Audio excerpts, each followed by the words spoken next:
ஸ்ரீ குருப்யோ நமஹ. தெய்வத்தின் குரல் மூன்றாம் பகுதி 210வது தலைப்பு. எல்லா வகுப்பாரும் ஏற்றம் பெற்றது.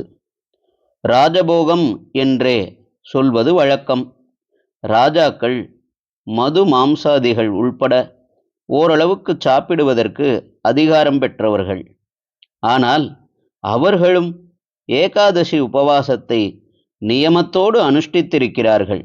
ஏகாதசி என்றவுடனே நாம் நினைக்கிற அம்பரீஷன், ருக்மாங்கதன் 2 பேருமே க்ஷத்திரிய ராஜாக்கள்தான்.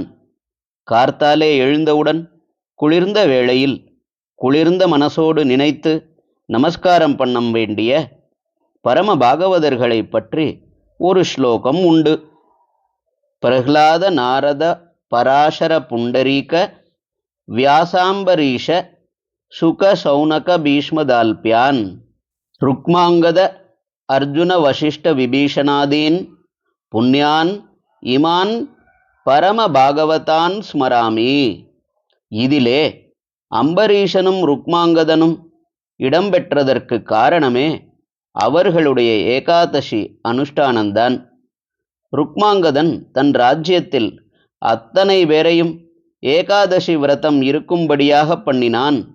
அதனால் பிரஜைகள் எல்லோரும் பக்தி ஞானங்களில் முன்னேறியதோடு நல்ல ஆயுர் ஆரோக்கியங்களுடனும் இருந்தார்கள் என்று நாரத புராணத்தில் இருக்கிறது.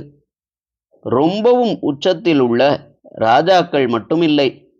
கைஷிகன் என்று தீண்டாதார் வகுப்பை சேர்ந்த ஒரு பக்தர், இவரும் ஏகாதசி உபவாச நியமத்தால் உயர்வு பெற்றிருக்கிறார்.